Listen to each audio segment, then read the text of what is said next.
یہ رات کے تقریباً 11:30 بجے کا وقت تھا۔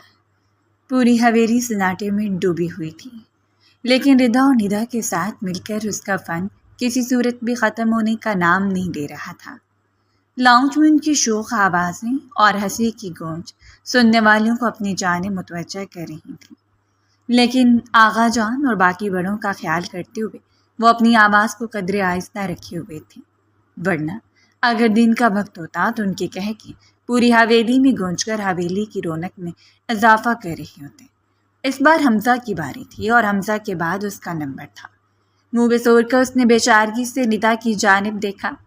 پلیز تھوڑا سا کمپرومائز کر دو، مجھے بہت نیند آ رہی ہے۔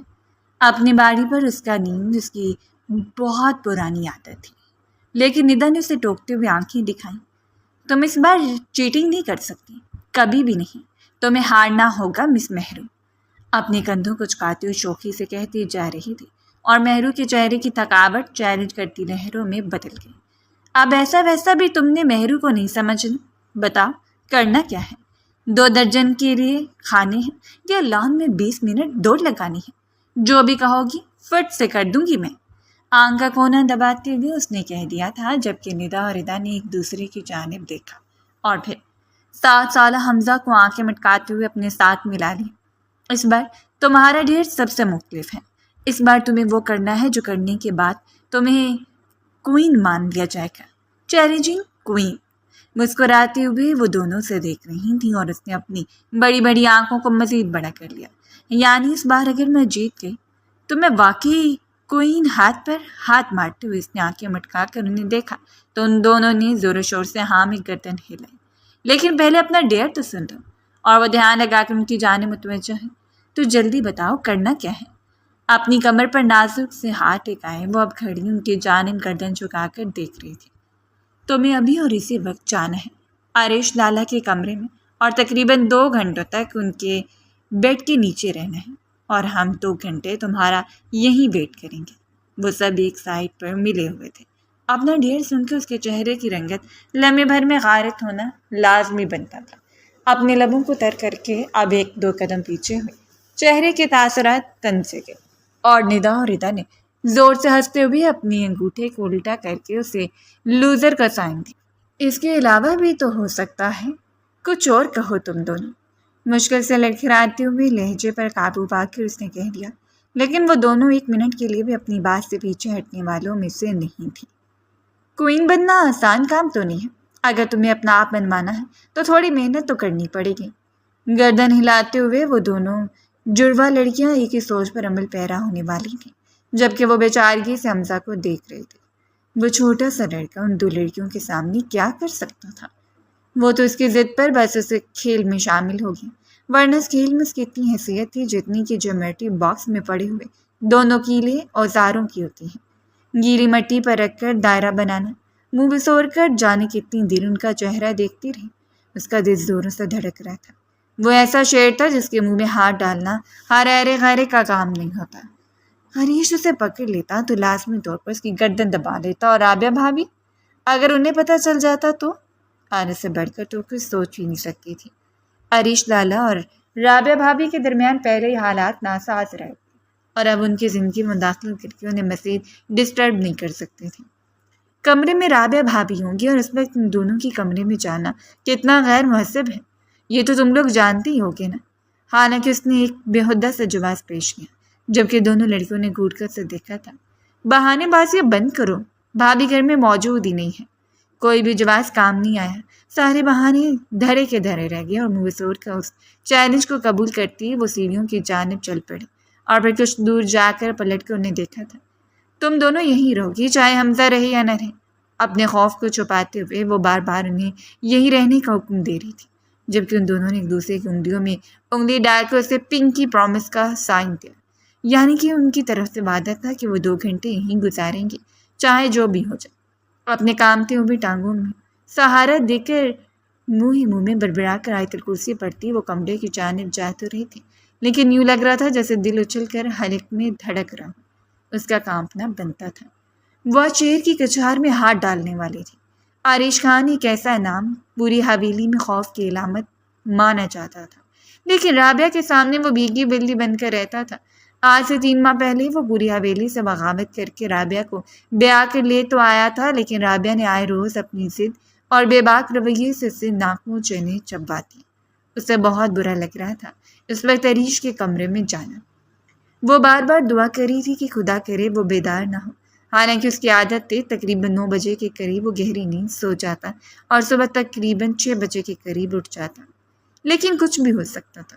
آخری زینے پر پہنچ کر اس نے پلٹ کر ایک بار پھر ان لڑکیوں کو دیکھا کہ شاید ان کا ارادہ بدل جائے، لیکن وہ زور شور سے اپنے ارادے پر قائم تھی۔ اپنے گلابی لبوں کو کاٹتے ہوئے اس نے بالوں کو سمیٹ کر جوڑا بنا دیا، گلے میں پڑے ہوئے چھوٹے سے مفلر کو مزید گردن میں لپیٹ دیا۔ اس نے اپنے کامتا ہوا ہاتھ عریش کے کمرے کے دروازے پر رکھا اور آہستگی سے لاک گھما کر دروازہ کھول کر اندر جھانکا۔ کمرے میں لیمپ کی مدھم روشنی کے علاوہ ایک سکوت جہازی سائز بیڈ پر اوندھے منہ لیٹا ہوا عریش گہری نیند میں مبتلا ہو کر اس کے لیے سکون کا باعث بنا ہوا تھا۔ زیر لب شکر ادا کرتے اس نے اپنے لبوں کو دانتوں میں دبا کر اندر قدم رکھا۔ اپنی دھڑکنوں کو سنبھالے اس نے حلق میں دبی ہوئی سانس کو مزید روک لیا اور آہستگی سے دوسرا قدم اندر رکھتے ہوئے کمرے کے دروازے کو بند کر دیا۔ سب کچھ اتنا باریک بینی سے ہوا تھا کہ سامنے لیٹے ہوئے شخص کو خبر تک نہیں ہوئی۔ نرمی سے قدم اٹھا کر وہ بیڈ کے قریب آئی اور آہستہ آہستہ بیڈ کے نیچے چلی گئی۔ خود کو مسلسل دلاسا دے رہی تھی 2 گھنٹے بالکل آسان تھے۔ وہ چپ چاپ لیٹ جاتی نرم قالین پر سر رکھ کر اور 2 گھنٹے اسی کی ٹھنڈی ٹھار ہوا میں سو کر آرام سے باہر نکل جاتی۔ کسی کو کانوں کان خبر نہیں ہوتی اور کوئن کا خطاب اپنے نام کر کے ہمیشہ کے لیے سرشار ہو جاتے۔ اس وقت اس 18 سالہ معصوم سی لڑکی کو آنے والی پیچیدگیوں کے بارے میں کچھ معلوم ہی نہیں تھا۔ آج سے پہلے بھی جتنی بار وہ عریش کے کمرے میں آئی صرف اور صرف کسی نہ کسی ڈیر کی وجہ سے آئی۔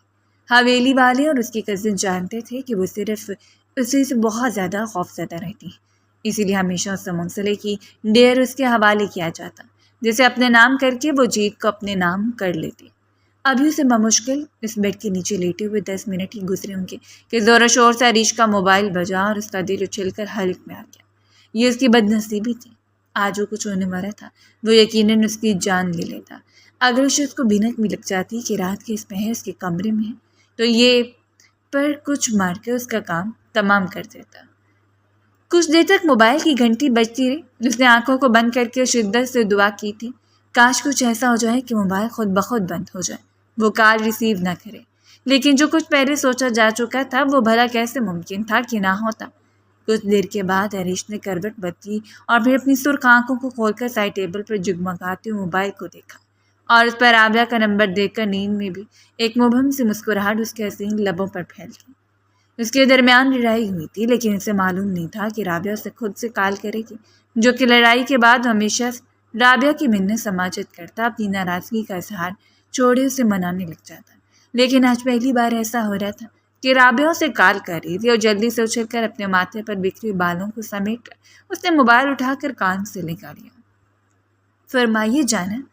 اس کی دلکشی آواز کمرے میں پھیلے ہوئے سکوت کو توڑ رہی تھی اور بیڈ کے نیچے لیٹی ہوئی لڑکی نے اپنی سانسوں کو روک لیا۔ خود پر فاتحہ پڑھتے ہوئے اس نے یقین کر لیا تھا آج رات اس کی زندگی کی آخری رات تھی۔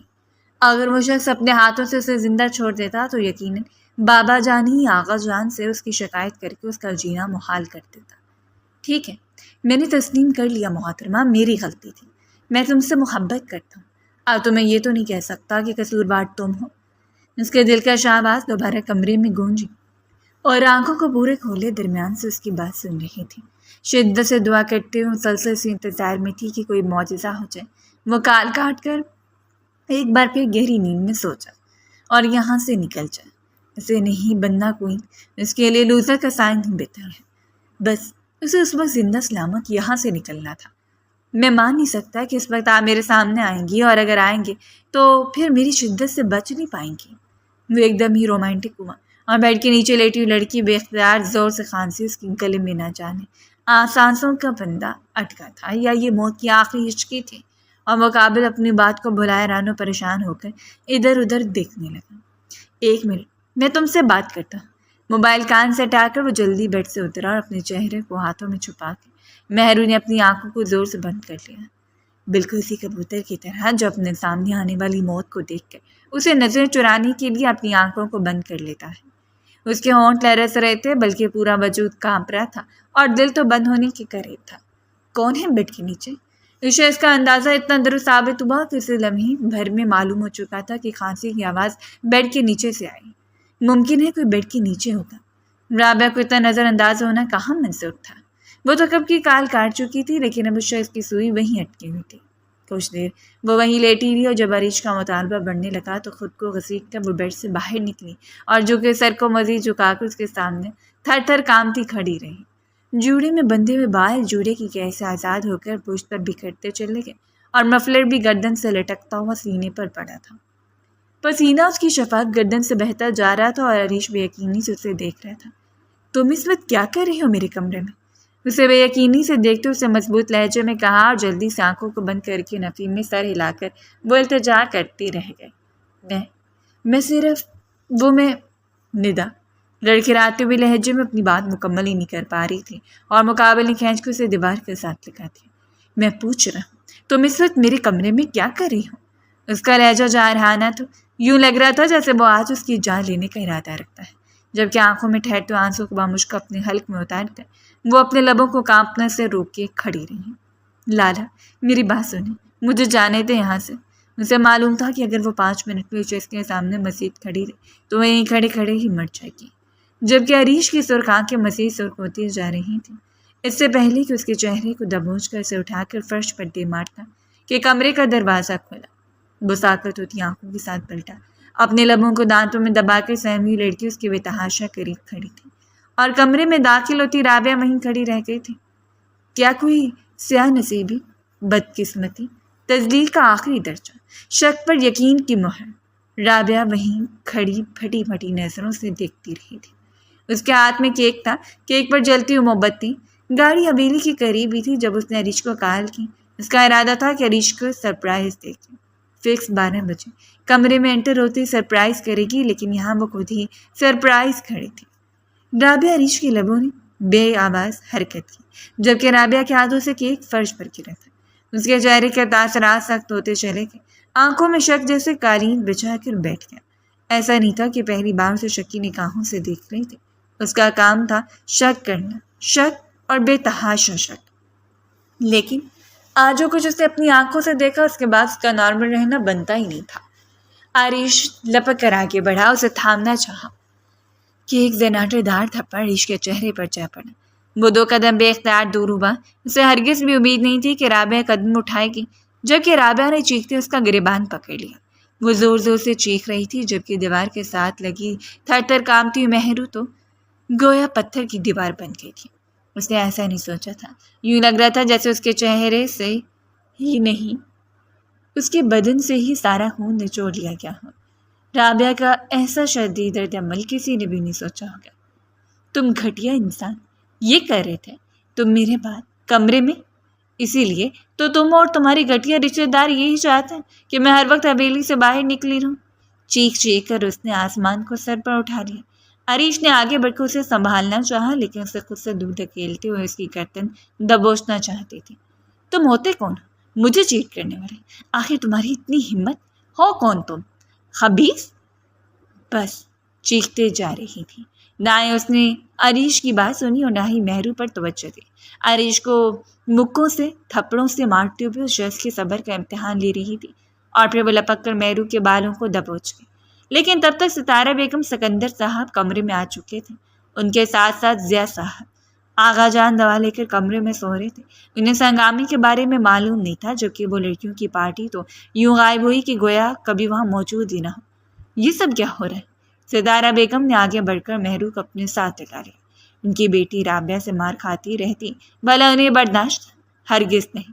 جبکہ عریش تو یوں کھڑا تھا جیسے اس کی زبان ہی چھین لی گئی ہو۔ اس کے پاس کہنے سننے کے لیے کچھ تھا ہی نہیں۔ ہر طرف بے یقینی تھی، اور سب سے بڑھ کر رابعہ کا چیخنا چلانا، اس کا شک کرنا، یہ سب کچھ ناقابل برداشت تھا۔ آئیے اور دیکھیے اپنے لاڈلے کو، آپ لوگوں کی نظر میں بری ہوں۔ اس نے سکندر اور ضیاء صاحب کو دیکھتے انہیں آئینہ دکھانا چاہا۔ تب سکندر صاحب نے اپنے بیٹے کو دیکھ کر پوچھا تھا، یہ سب کیا ہو رہا ہے عریش؟ کیا ہمیں کوئی بتائے گا؟ بابا ایسا کچھ نہیں ہے، یہ لڑکی میرے کمرے میں آئی تھی، مہرو، خدا کا واسطہ بتاؤ کہ تم یہاں کیا کرنے آئی تھی؟ سب لوگ اس کی جانب متوجہ ہو گئے۔ اس سے پہلے کہ وہ کچھ بولتی، شیشے کا بنا وہ گلدان اٹھا کر رابعہ نے لپک کر عریش کو مارنا چاہا اور شائستہ بیگم نے چیخ کر اسے دور دھکیل دیا۔ وہ ایسی ہی تھی، بات بات پر ہاتھا پائی پر اتر آتی، تیز سانس لینے پر بھی شک کرتی۔ تم جانتی ہی نہیں اور میں کیا کروں گی تمہارے ساتھ، بس تم دیکھتے جاؤ۔ چیخ چیخ کر اسے دھمکیوں سے نوازتے کمرے سے نکل کے، جبکہ مقابل اپنا سر تھامتا وہیں رہ گیا۔ اس روز وہ اتنا دل برداشتہ ہو چکا تھا کہ رابعہ کے جانے کے بعد بھی اس نے کسی کی ایک بات نہیں سنی، بلکہ مسلسل مہرو پر الزام لگاتے اس کی تصدیق کر رہا تھا۔ مہرو نے سب کو صاف صاف بتا دیا کہ ان کے درمیان صرف ایک کھیل تھا، ایک چھوٹا سا ڈیئر جس میں تمام کزنس کا کہنا تھا کہ وہ جائے اور ان کے بیڈ کے نیچے چھپ جائے، اور اس نے وہی کیا جو کھیل کی ڈیمانڈ تھی۔ اسے نہیں معلوم تھا کہ اس کا سالہ اتنی بری طرح بھگتنا پڑے گا۔ اب جو ہو چکا تھا واپس نہیں آ سکتا تھا۔ سب لوگ اس بات پر اعتبار کر سکتے تھے، لیکن رابعہ ہرگز نہیں۔ اس نے جو سوچ لیا سو سوچ لیا، اور اب اپنی سوچ سے پیچھے ہٹنا ناممکن تھا۔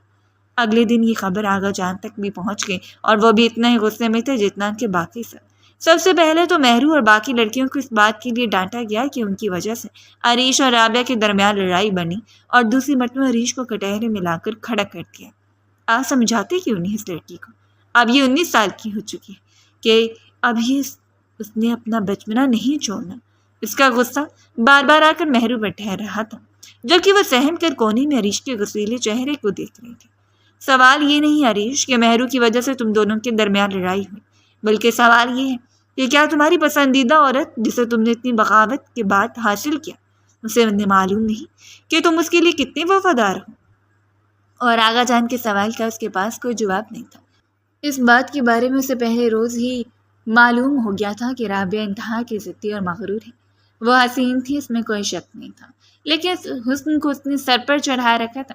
اس کے مغروری کو اس کی ضد بنانے میں سب سے بڑا ہاتھ تھا اس کی اپنی ماں کا، جو چھوٹی چھوٹی بات پر بھی اس کے لیے گھر کے دروازے کھول دیتی۔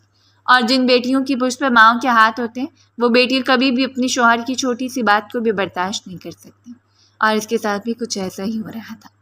ابھی تمہاری شادی کو دن ہی کتنے ہوئے، اور تمہاری بیوی 10 بار تم سے لڑائی کر کے اب میکے جا چکی ہے۔ کیا یہی دیکھنا باقی رہ گیا تھا؟ اس حویلی میں آغا جان کا راج چلتا، عورتوں کو عزت دی جاتی، لیکن کبھی انہیں اتنے اختیارات نہیں دیے گئے کہ وہ مردوں کی تسلیل شروع کرتے۔ حویلی کے ساتھ لوگ اتنے اصل پسند تھے کہ اس حویلی میں کبھی کسی کی اونچی آواز کو نہیں سنا گیا، لیکن جب سے رابعہ دلہن بن کر یہاں آئی تھی، اس حویلی کی بنیادوں کو ہلا دیا تھا۔ وہ میری بیوی ہے، میں اسے منا کر لے کر آؤں گا۔ حد تھی اس شخص کی دیوانگی کی، جو اس لڑکی پر یوں من مٹا کہ اس کے علاوہ اسے کچھ نظر ہی نہیں آتا، اور آغا جانے مایوس ہو کر اسے کمرے سے جانے کا حکم دیتی۔ وہ ہرگز نہیں چاہتے تھے کہ رابعہ اور عریش کے درمیان معاملات سنگین ہو جائیں، لیکن انہیں اپنے پوتے کا دیوانہ پن بھی کانٹا بن کر چلتا۔ رابعہ ہر بات پہ نکس نکالتی، ہر ایک کے ساتھ اسے دیکھ کر شک کرتی، اور پھر جھگڑے اتنے طویل ہو جاتے کہ ان کی آوازیں پوری حویلی میں گونجنے لگتی۔ ہر بار عریش معافی مانگ لیتا، اسے منا کر لے آتا، انا کو کچل دیتا، اور اس بار بھی ایسا ہی ہو رہا تھا۔ رابعہ نے باہر جا کر طرح کی باتیں کی، الزامات لگائے، حتیٰ کہ زیاد صاحب جس جگہ مہرو کے رشتے کی بات چلا رہے تھے، ان لوگوں نے بھی چند دنوں کے اندر اندر آ کے حویلی میں صاف کہہ دیا کہ وہ کسی ایسی لڑکی کو نہیں اپنا سکتے جو پہلے ہی کسی کے ساتھ بدنامی کا باعث بن چکی۔ زیاد صاحب کے چہرے کی رنگت بھگ سے اٹھ گئی۔ یہ آپ کیا کہہ رہے ہیں بھائی صاحب؟ ایسی کوئی بات نہیں ہے، بس ایک غلط فہمی۔ اور ابھی ان کی بات مکمل نہیں ہوئی تھی کہ سامنے بیٹھے فاروقی نے ٹانگ پر ٹانگ چڑھا کر انہیں تنزیہ نگاہوں سے دیکھا۔ غلط فہمی بھی وہیں بنتی ہے جہاں پر غلطی ہوتی ہے۔ سب سے پہلے بہتر ہے کہ آپ اپنے گھر کا ماحول ٹھیک کریں، اور یہ بات ان کے لیے کتنی شرمندگی کا باعث تھی صرف وہی جانتے تھے۔ پورے گھر کا ماحول ڈسٹرب ہو چکا تھا۔ زیاد صاحب چپ چاپ اپنے کمرے میں چلے گئے، حالانکہ پچھلے 7 سالوں سے ان کے اور فاروقی صاحب کے درمیان بڑی گہری دوستی تھی، اور فاروقی صاحب نے ہمیشہ اس بات کی قدر کی، لیکن اس بار انہوں نے جو بات کہی وہ زیاد صاحب کو ہرگز بھی برداشت نہیں تھی۔ رابعہ بھی ایک کھاتے پیتے گھرانے سے تعلق رکھتی تھی، اس کا باپ اچھا خاصا بزنس مین تھا، اور کچھ اسے اس بات کی بھی اکڑ تھی۔ اس شامی کھانے کی میز پر ایک بہت بڑا ہنگامہ ہوا۔ زیاد صاحب نے صاف کہہ دیا تھا کہ صرف عریش کی وجہ سے ان کی بیٹی کو طرح طرح کی باتیں سننی پڑی ہیں، اور عریش سر اٹھا کر انہیں دیکھتا رہا۔ میری وجہ سے نہیں، بلکہ آپ کی بیٹی کی بے وقوفی کی وجہ سے۔ صرف رابعہ کی زندگی میں آ کر وہ یوں تربیتر جواب دینے لگا تھا، حالانکہ شرمندگی اس میں بھی تھی، لیکن وہ کہاں مان سکتا تھا۔ اگر وہ مان لیتا تو سب لوگ اسے قصوروار ٹھہراتے۔ اپنی زبان بند رکھو تم۔ سکندر صاحب کی دھاڑتی آواز سے حویلی کے در و دیوار کو سہم جانے پر مجبور کر دیا، جبکہ آغا جان سربراہی کرسی پر بالکل خاموش بیٹھے تھے۔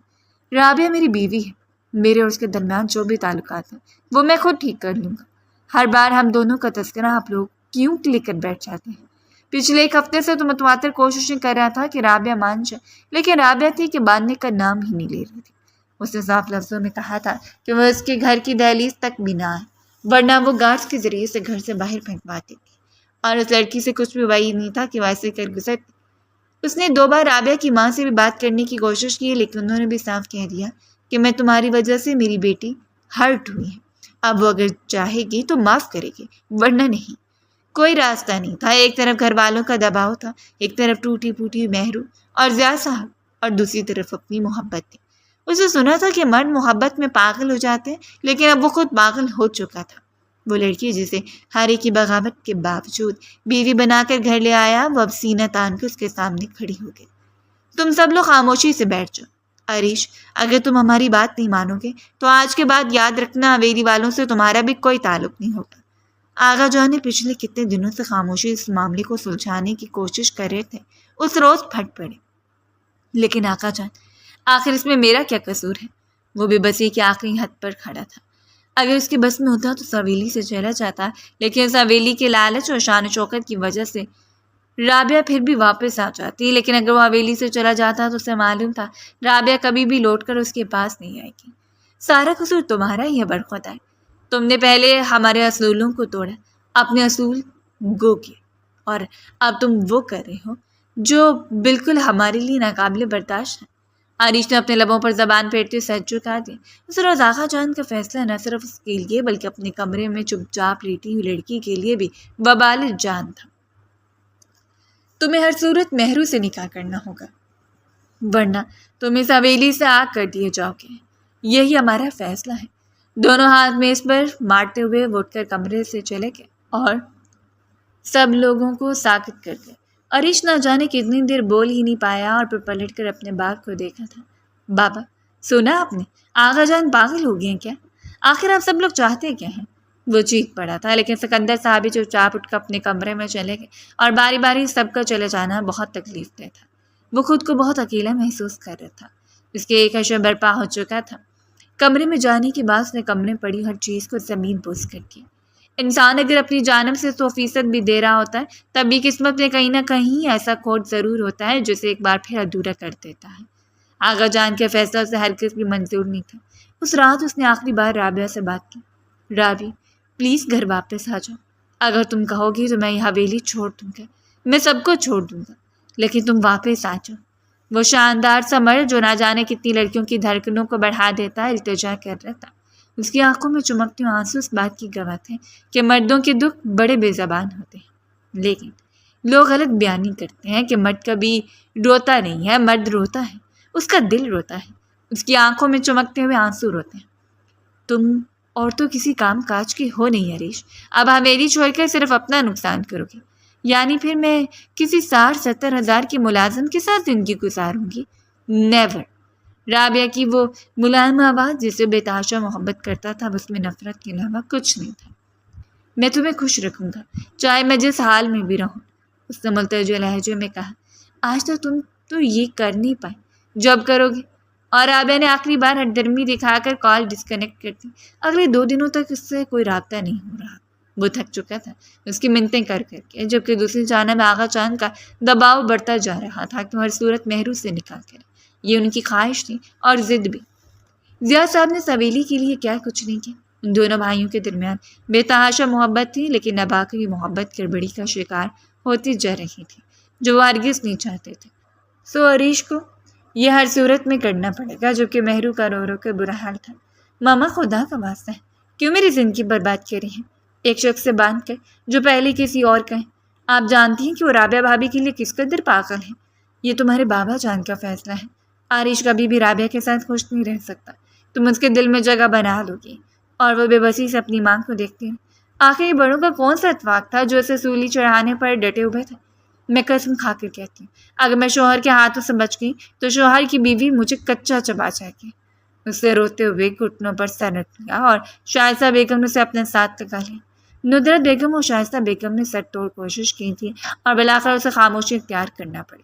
وہ کرتی تو کیا کرتی، اسے معلوم تھا جو کچھ اسے سنا وہ اس پر کبھی بھی یقین نہیں کر سکتی تھی۔ عریش مان گیا، لیکن اس کی شرط تھی کہ اس نکاح کو مخفی رکھا جائے گا جب تک کہ وہ نہ چاہے۔ وہ رابعہ کو اور صورت اپنے ساتھ رکھے گا۔ مہرو کے ساتھ اس کے تعلقات جیسے بھی ہوں گے اس میں گھر والے دخل اندازی نہیں کریں گے اور نکاح کی تقریب میں صرف گھر کے لوگ شریک ہوں گے۔ یہ خبر باہر نہیں جائے گی۔ وہ اچھی طرح جانتی تھی وہ شے صرف ایک معاہدہ کر رہا ہے، صرف ایک ضد پوری کر رہا ہے، اس کے علاوہ کچھ نہیں۔ وہ کبھی بھی اسے بیوی کے طور پر تسلیم نہیں کرے گا، بلکہ ساری زندگی وہ رابعہ اور عریش کے درمیان کی سزاؤں کو بھگتتی رہیں گی۔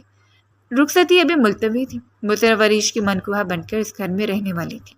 قاضی صاحب کو بلا لیا گیا۔ گھر والوں کی موجودگی ماما کا اوڑھا گیا سرخ دوپٹہ سنبھال کر نیچے۔ اس کا دل کانپ رہا تھا، ٹانگیں لرز رہی تھی۔ یہ بڑوں کی ضد تھی لیکن اس کی زندگی برباد ہونے والی تھی۔ عریش کے پہلو بیٹھتے اسے یوں احساس ہوا جیسے وہ سر دیوار کے ساتھ ٹیک لگا کر بیٹھی ہے جس میں نہ کوئی احساسات ہیں، جو اسے پلٹ کر دیکھنا بھی گوارا نہیں کرتا۔ سرخ آنکھوں کے ساتھ وہ بس ایک جگہ کو گھورے جا رہا تھا۔ قاضی صاحب نے نکاح شروع کیا۔ وہ چپ چاپ بیٹھی رہی، اس میں اتنی ہمت بھی نہیں تھی کہ سر اٹھا کر کسی کو دیکھتی۔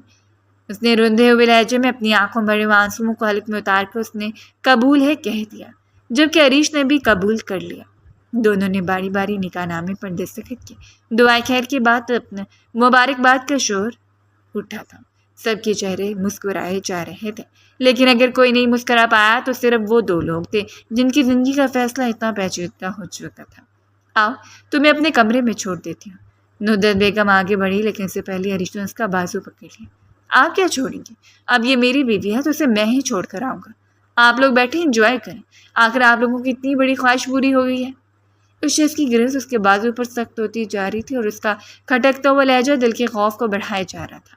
وہ اسے کہتے ہوئے کمرے میں لے کر گیا جبکہ مہرو کو یوں لگ رہا تھا جیسے آج جس کے ہاتھوں میں ہی دم توڑ دے گی۔ وہ جانتی تھی اس کی گرفت کتنی سخت ہے، اس کے قدم کتنے تیز ہیں۔ کمرے میں داخل ہوتی اس نے دروازہ بند کر دیا اور اسے دروازے کے ساتھ لگا دیا تھا۔ ہو گئی تمہاری خواہش پوری؟ بجھ گئی تمہارے دل میں جلتی ہوئی آگ؟ اس کی گردن کے قریب جھک کر کہتے جا رہا تھا، لیکن اس کے لہجے میں کچھ ایسا جارحانہ پن تھا کہ مہرو کا دل اچھل کر حلق میں آ گیا۔ میں نے اپنی مرضی سے نہیں کی، آپ جانتے ہیں۔ اپنی آنکھوں کو زور سے میچتے ہوئے اپنے دفاع میں بولنے لگی کہ اس شخص نے سختی اس کے لبوں پر اپنی انگلی جما دی۔ خبردار، اگر تم نے کچھ بھی کہنے کی کوشش کی تو میں جان چکا ہوں کہ تم کتنی دوگلی لڑکی ہو۔ وہ اس کے چہرے کو دبوچے کہے جا رہا تھا اور مہرو کی آنکھوں میں بڑے بڑے آنسو چمکتے لگے۔ وہ بے بسی سے تھر تھر کانپتے ہوئے شخص کو دیکھ رہی تھی جو اس پر رحم کھانے کے موڈ میں ہرگز نہیں تھا۔ بیوی بن گئی ہے لیکن یاد رکھنا صرف نام کی حد تک تم ترستی رہو گی، ساری زندگی شوہر کا سکھ پانے کے لیے، اور اسی طرز کے ساتھ مر جاؤ گی۔ ایسا نہیں تھا کہ وہ حسین نہیں تھی، وہ بے تحاشا حسین تھی اور معصوم تھی، اور اس کی بڑی بڑی آنکھیں کسی کو بھی ٹھہر جانے پر مجبور کرتی تھیں۔ سرخ و سفید رنگت اور سب سے بڑی بات کہ اس میں رابعہ کی طرح انا نہیں تھی، ضد نہیں تھی، اسے جھکنا آتا تھا اور ایسے لوگ ہی تو قابل محبت ہوا کرتے ہیں، لیکن شاید وہ نہیں تھی۔ اسے چھوڑتے ہوئے کاردانی کا اس پر ڈال کر وہ کمرے سے نکل گیا جبکہ وہ وہیں بیٹھی منہ پر ہاتھ رکھ کر نہ جانے کتنی دیر روتی رہی۔ اس شام وہ کسی دھماکے کی طرح حویلی سے نکلا تھا۔ شام کے سنہرے سایوں نے اسے اپنی لپیٹ میں لے لیا۔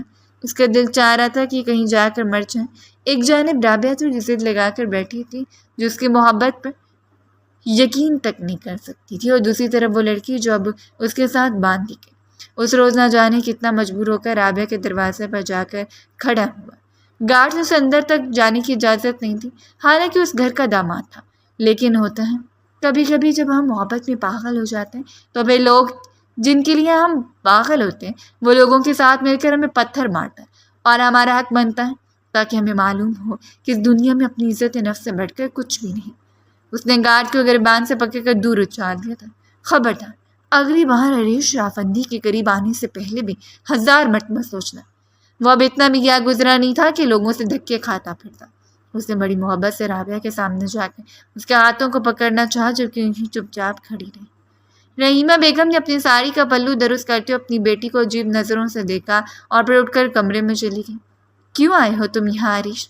تم جیسے شخص کے ساتھ رہنا عذاب ہے، صرف عذاب۔ اور زندگی میں پہلی بار نہیں، آخری بار بھی نہیں۔ بس اس روز نہ جانے کی اس نے ایک بار پھر ضد کا گلا اپنے ہاتھوں سے گھونٹ دیا اور اس کے سامنے گھٹنوں کے بل بیٹھ گئی۔ اگر تم کہو گی تو میں ہاتھ جوڑ کر تم سے معافی مانگ لیتا۔ گھر چلو رابعہ، اس سے پہلے کہ ہم دونوں بکھر جائیں، اس سے پہلے کہ ہمارا رشتہ ٹوٹ جائے، خدا کا واسطہ ہے گھر چلو۔ بے بسی اس کے چہرے سے ظاہر ہو رہی تھی اور رابعہ کچھ نرم پڑی۔ تم پلیز اٹھو، اٹھو یہاں سے۔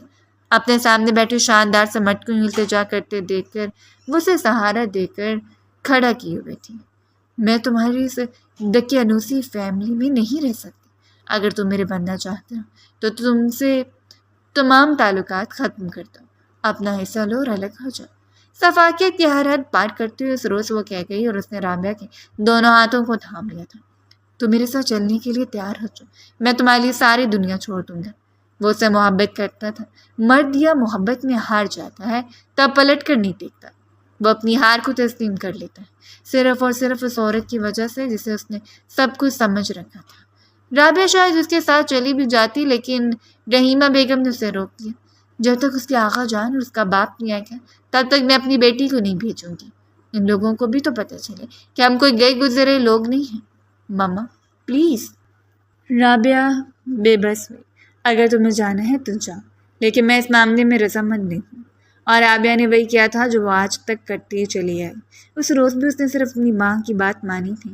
ہار مانتے ہوئے ان کے گھر سے نکلا۔ اس شخص نے تسلیم کر لیا تھا کہ محبت میں نہ جیتنے والوں میں سے اس کا سر بری طرح چکرا رہا تھا۔ اسٹریس کی وجہ سے اس کی آنکھیں سرخ ہوتی جا رہی تھیں۔ ماتھے پر بکھرے بال اسے جاذب نظر تو بنا رہے تھے، لیکن چہرے پر پھیلی پریشانی ابھی قابل دید تھی۔ رات کا نہ جانے کون سا پہر تھا۔ وہ بے مقصد سڑکوں پر گاڑی دوڑاتا رہا اور تھک ہار کے جب گاڑی حویلی کی جانب موڑی تو نہ جانے کیوں وہ سپیڈ بڑھاتا چلا گیا۔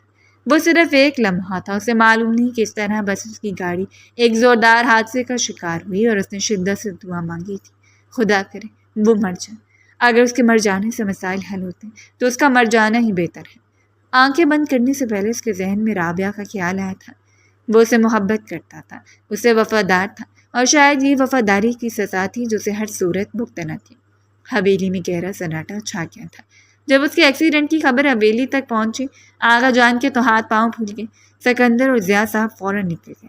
وہ حویلی کا شہزادہ تھا، بھلا کوئی اسے اس کے حال پر کیسے چھوڑ سکتا تھا؟ اس کے دل پر کیا بیت رہی تھی سب لوگ واقف تھے، اور سب لوگ اسے اسی تکلیف سے تو نکالنا چاہتے تھے، لیکن بجائے کہ وہ اسے تکلیف کا سبب بن گئے۔ رات کے تقریباً 2 بجے سے ہوش آیا، اس کی حالت کافی خراب تھی۔ بہت سارے زخم آئے، ماتھے پر لگا ہوا ہلکا سا زخم، ایک بازو میں فریکچر ہوا اور پاؤں پر بھی شدید زخم آیا تھا، لیکن پھر بھی اللہ نے اسے اپنی امان میں رکھا۔ شائستہ بیگم کا تو رو رو کر برا حال تھا، اور وہ لڑکی، وہ تو کمرے سے باہر ہی نہیں آئی۔ اسے یوں لگ رہا تھا جیسے اس کی منحوسیت کا سایہ اس شخص پر پڑا ہے اور اب اس کی جان لینے کے در پہ ہے۔ ایک معمولی سا رشتہ تھا جو بالکل ہی بے ضرر تھا، لیکن اچانک کتنی دیر اس کا دل دھڑکتا رہا اور متواتر دھڑکتا رہا، بس ارد گرد اندیشے سے پھیلتے رہے، اور وہ ساکت بیٹھی۔ اس کی لبوں نے دعا کی تھی، خدا کرے اسے کچھ نہ ہو۔ ایسا نہیں تھا کہ اس کا دل بے ہنگم تڑپ رہا تھا اس شخص کے لیے، لیکن اب اس کا شوہر تھا، وہ اس کے نام سے منسوب ہو چکی تھی، اور اس کا کھو جانا اس کے لیے بہت بڑے نقصان کی نشاندہی ہو سکتا تھا۔ اگلے 2 دنوں تک وہ ہاسپٹل میں رہا۔ ایک بار وہ سکندر صاحب کے ساتھ گئی بھی، لیکن وہ یوں ہی منہ موڑے پڑا رہا۔ اس نے قریب جا کر نرمی سے کہا تھا، اب آپ کی طبیعت کیسی ہے؟ اور مقابل نے ایک بار بھی گردن کو مار کر سفید حجاب کے حال میں اس کا دمکتا چہرہ نہیں دیکھا۔ وہ کافی دیر عریش کو دیکھتی رہی اور پھر واپس آنکھوں سے بہتے ہوئے آنسو کسی سے پوشیدہ نہیں تھے۔ نہ جانے کب وہ بینوں کو چھوڑ کر اس کی جانب رجحان کرتا۔ 2 دنوں کے بعد اسے ڈسچارج کر دیا گیا۔ یہ خبر رابعہ تک بھی پہنچ چکی تھی اور شام وہ خود حویلی آئی۔ ارے تم نے اپنی ضد پہ اپنا کیا حال کر لیا ہے؟ میں نے تمہیں منع بھی کیا تھا۔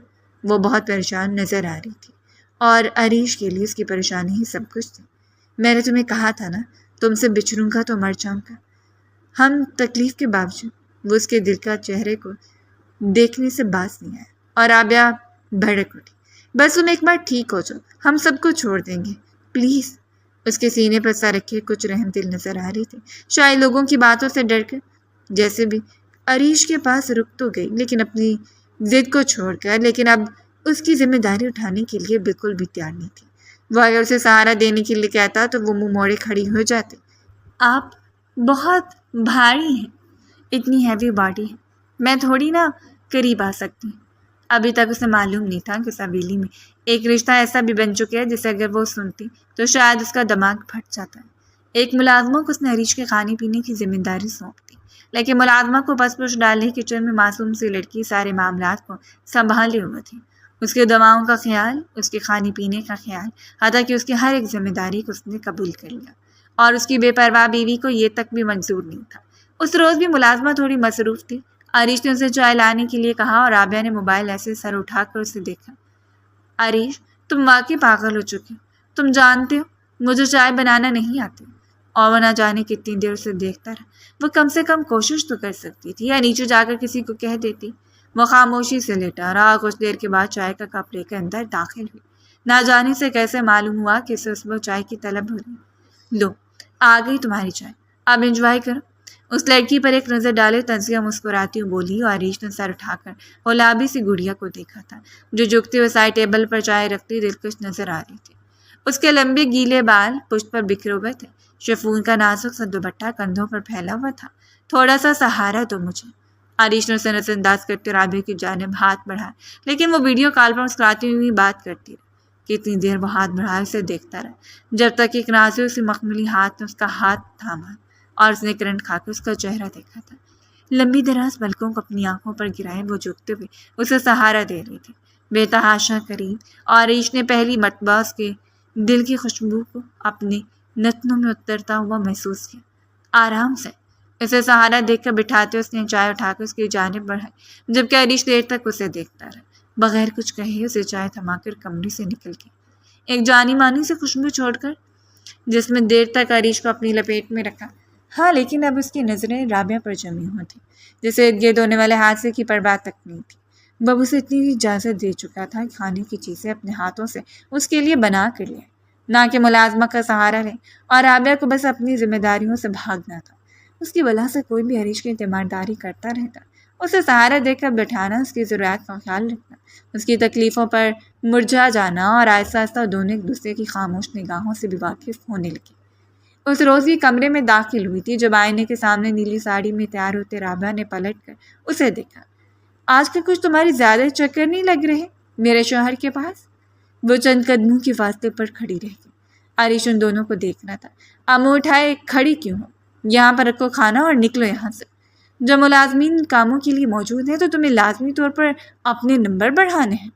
اس کے سفید چہرے کی رنگت لمحے بھر میں سرخ ہوئی۔ بڑی بڑی آنکھوں کو پھیر کر اس نے ایک نظر عریش کو دیکھا۔ اس کے ہاتھ مسلسل کام رہے تھے جب بغیر کسی کی پرواہ کیے بدتمیزی کی ہر حد کو پار کرتے ہوئے رابعہ نے آگے بڑھ کر اسے بازو سے پکڑ کر جھنجھوڑا، اور اس کے ہاتھ میں موجود گرم سوپ کا پیالہ چھوٹ کر پیروں پر جا گیا۔ اس کے سفید مخملی پیر لمحے میں سرخ ہوتے چلے گئے۔ اپنی چینک کا غالب بمشکل دباتے اسے سسک کر دور ہوتی اور عریش طرف کر بیٹھ سے اترا۔ آخر تم چاہتی کیا؟ اس کے دونوں بازوؤں سے پکڑ کر اسے جھنجھوڑ رہی تھی جب عریش نے اس لڑکی کو پکڑ کر اپنی جانب کھینچا۔ وہ کٹی شاہ کی طرح عریش کے سینے سے آ لگی۔ اسٹاپ اٹ رابعہ، بند کرو اپنا یہ تماشا، یہ کیا طریقہ ہے کسی سے بات کرنے کا؟ وہ دھاڑا تھا، زندگی میں پہلی بار کسی کے لیے رابعہ پر دھاڑ رہا تھا، اور رابعہ کو یہ کہاں منظور تھا۔ اس روز بھی رابعہ نے اس پر طرح طرح کے الزامات لگانے شروع کر دی۔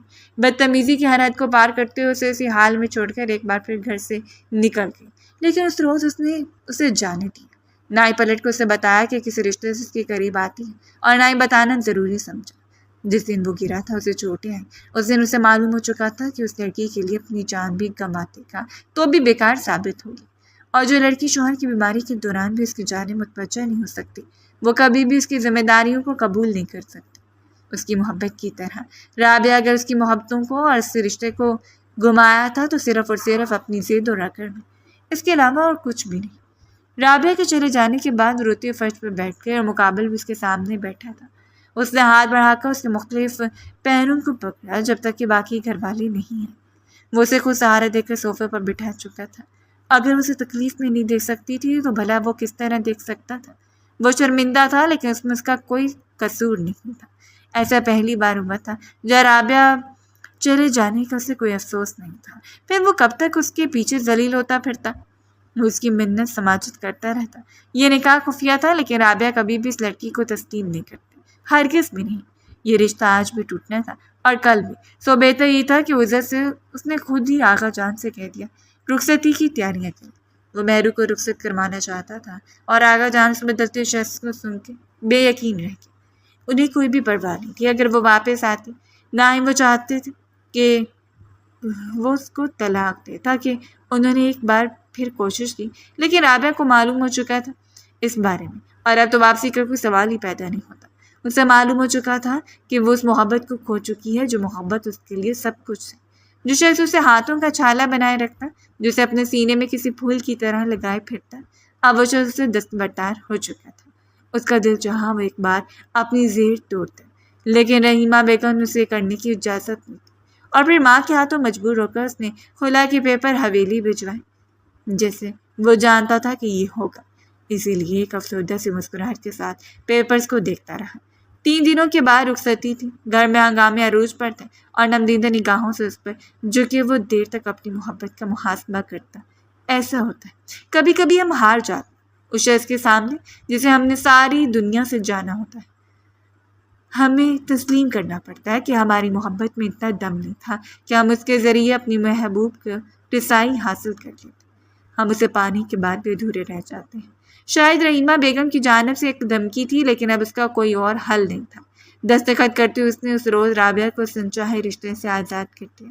ہمیشہ کے لیے اس کی آنکھوں میں آخری بار آنسو تھے، اور اس کے ساتھ اسے یقین تھا اب کبھی بھی وہ اس کی محبت کے لیے شرمندہ نہیں ہوگا، ہرگز نہیں۔ اس سے رشتے کو ختم ہوتا ہوا دیکھ کر رابعہ نے ہنگامہ کیا تھا۔ اس کی ماں نے تو کہا تھا کہ سب دھمکی ہے، اس کے اس سے زیادہ کچھ نہیں، لیکن یہ دھمکی سے بڑھ کر ثابت ہوا۔ وہ چیختی چلاتی رہی، لیکن اب کوئی راستہ نہیں تھا۔ اس روز وہ اس زر شرارے میں لپٹی ہوئی دلہن کے پہلو میں آ کر بیٹھا تو ایک دل فریب سا احساس اسے گھیر چکا تھا۔ اس نے مسکرا کے اس کے جگمگاتے ہوئے چہرے کو دیکھا جو دل فریبی سے پلکیں جھکائے ہوئے تھے۔ بلا شبہ وہ خوبصورت لگ رہی تھی، بہت خوبصورت۔ وہ ایک بے ذرا لڑکی تھی جس نے آج تک اتنے حسین رشتے میں منسلک ہونے کے باوجود کبھی بھی اسے یوں نہیں دیکھا کہ اس کا۔ شاید وہ جانتی تھی کہ کبھی بھی زبردستی اس کے دل پر رسائی حاصل نہیں کر سکتی، لیکن پھر بھی اپنی جانب سے ہر ذمہ داری کو نبھایا دل کی گہرائیوں کے ساتھ، تاکہ محبت کا مان سلامت رہے۔ اگلا دن ہنگاموں سے بھرا ہوا تھا اور اسی لباس میں تحاشا دلکش لگ رہی تھی، اتنی دلکش کہ اسے دیکھ کر نظر ٹھہر جائے۔ آج اس کی زندگی کا سب سے خاص دن تھا۔ وہ اپنی تمام تر محبتیں اور عشق کے نام کر چکی تھی، اور آج اس کے بعد میں پورے حق سے جانے کا ارادہ تھا۔ مقابل بھی ایک بار پھر دلہا بن کے جگمگا رہا تھا۔ ان محبتوں کو چھوڑ دینے میں ہی عافیت ہوتی ہے جو ہمارے لیے وبال چاند بن جائے۔ اس روز وہ آئی تھی، اسے لپٹ کر وہ روئی جا رہی تھی۔ مجھے خود سے دور مت کرو، میں تمہارے علاوہ کہیں بھی خوش نہیں رہ سکتا۔ وہ بالکل اسی طرح التجائی کر رہی تھی جیسے آج سے چند دن قبل وہ اسے التجائی کرتا، جیسے وہ آج اس سے محبت کی بھیک مانگتا رہتا، اس کی قربت کے لیے تڑپتا رہتا۔ آج وہ تڑپ رہی تھی اور اس نرمی سے رابعہ کو خود سے دور کرتی۔ میں کاش تمہیں وقت رہتے یہ احساس ہو جاتا کہ تمہارے ارد گرد بسنے والے لوگ تمہیں صرف استعمال کریں۔ میں تم سے محبت کرتا تھا، شاید کرتا ہوں، اور شاید میرے دل میں ہمیشہ تمہارے لیے محبت رہے، لیکن اب تم میری بیوی نہیں ہو، میری بیوی مہرو ہے۔ اس نے پاس کھڑی مہرو کا ہاتھ تھام کے اسے اپنے ساتھ لگا لیا۔ وہ بیچارگی سے اپنے سامنے لیٹی لڑکی کو دیکھ رہی تھی، گویا وہ اس کے لیے عبرت ہو۔ اسے یقین ہو کہ جو خود غرض رشتوں کے پیچھے بھاگ کر اپنے شوہروں کا دامن چھوڑ دیا کرتی ہیں، وقت انہیں یوں ہی پچھتانے پر مجبور کر دیتا ہے۔ پچھتانے کے علاوہ کوئی چارہ نہیں ہوتا۔ اپنی زندگی میں آگے بڑھ چکا تھا اور آگے بڑھنے میں ہی اچھائے تھے۔ جس وقت وہ رخصت ہو کر اس کے کمرے میں گئی، شاندار سے کمرے کی شاندار سجاوٹ دل فریب لگ رہی تھی۔ جہادی سائز بیڈ پر بیٹھ کر وہ آنے والے وقت کے بارے میں سوچ رہی تھی۔ لبوں پر مسکراہٹ نہیں تھی، بس دل میں اندیشہ تھا۔ وہ اس بات سے کبھی بھی انکار نہیں کر سکتی تھی کہ اس شخص کی پہلی محبت ہی اور شاید ہمیشہ رہے، لیکن اس کی آخری محبت بننے میں کوئی حرج نہیں تھا۔ وہ ذرا دیر سے کمرے میں داخل ہوا، جیسے خود کو توڑ پھوڑ کر مرمت کرنے کے بعد آیا۔ اسے اپنا قریب آتا ہوا دیکھ کر مقابل نے لرزتی پلکوں کو جھکا لیا۔ جب اس کے سامنے آ کر بیٹھا تھا، اسے کبھی نہیں سوچا کبھی وہ اس لڑکی کو یہاں صورت میں قبول کرے گا۔ خوش آمدید مسز عریش آفندی۔ اس کے نازک سے وجود کو تھام کر لبوں سے لگاتے ہوئے وہ دلکشی سے مسکرایا تو مقابل نے حیرت سے سر اٹھا کر اسے دیکھا تھا، اور واقعی سنبھل چکا تھا، اور ٹوٹ کر سنبھلنے والے جب سنبھلتے ہیں تو کمال سنبھلتے ہیں۔ تم جانتی ہو نا میں کن تکلیفوں سے گزرا۔ اس کے ملائم ہاتھ کو اپنی گرفت میں لیے دلکشی سے کہہ گیا، تم کبھی بھی زندگی میں بھول کر مجھے وہ خسارے نہ دینا پلیز۔ التجا کر رہا تھا اور میرو میں اپنی ہاتھ کی مخروطی انگلیاں اس کے لبوں پر رکھتی۔ کبھی بھی نہیں، ممکن نہیں۔ میں ان حسین آنکھوں کو ہمیشہ کے لیے چمکتا ہوا دیکھنا چاہتی ہوں۔ میں ان کی چمک کو کبھی زائل نہیں ہونے دے سکتی۔ اس کی آنکھوں میں یوں دیکھ رہی تھی جیسے وہ پروردگار کا کوئی معجزہ ہو، اور ہم سفر کو جب کوئی معجزے کی طرح دیکھنے لگتا ہے تب یقین کر لینا چاہیے کہ قسمت اس پر خاص مہربان ہوئی۔ چلیے ہم دیکھ لیتے ہیں محترمہ، آگ کی محبت میں بھی پڑھ کر دیکھ لیتے ہیں، ہو سکتا ہے اس بار راس آ جائے۔ کمر سے تھام کر اپنے اوپر گراتی ہوئی اس کی سانسوں کو روک گیا تو وہ لرز کر رہے گی، نہیں آج نہیں، اور نہ کبھی آنے والے وقتوں میں تمہیں مجھ سے ڈرنا نہیں، تمہیں صرف محبت کے لیے بنا گیا۔ اس کے حسین چہرے کو تھام کے اس کے لبوں پر جھکتا چلا گیا اور پہلی بار عریش کے حسین لب اس کے لبوں سے ٹکرا کے ایک حشر برپا کر رہے ہیں۔ دیوانگی کی حدوں کو چھوتا ہوا حشر اپنی آنکھوں کو بند کی وہ اس کے چوڑے سینے میں سمٹتی چلی گئی اور مقابلے میں مسکرا کے اس کی گردن پر اپنے لب رکھے تھے۔ تم دل فریب ہو، کوئی اقرار کرتے اس کی خوشبو سے لطف اندوز ہو رہا تھا۔ وہ نازوں سی گولیاں مسرور کرتی جا رہی تھی، اپنی اداؤں سے معطر کرتی جا رہی تھی، اور یہی تو اس کی خاصیت ہوتی ہے، محبوب جب گلے سے لگ جائے تو اسے کامیت کا درجہ دے دیا جائے، نہ کہ اپنے ادھورے پن کا تذکرہ لے کر بیٹھ جائے۔ اب ساری کائنات کو خبردار کر دیں، کسی ایک کی گزشتہ محبت کا بدلہ آنے والے وفاداروں سے نہیں لیا جاتا، یہ انسانیت کے تو خلاف ہوتا ہے۔ امید ہے ہماری آج کی اسٹوری آپ کو پسند آئی ہوگی۔ اگر ہماری آج کی اسٹوری آپ کو پسند آئی تو اپنا فیڈ بیک لازمی شیئر کریں اور ہمارے چینل کو سبسکرائب کر دیں۔ شکریہ۔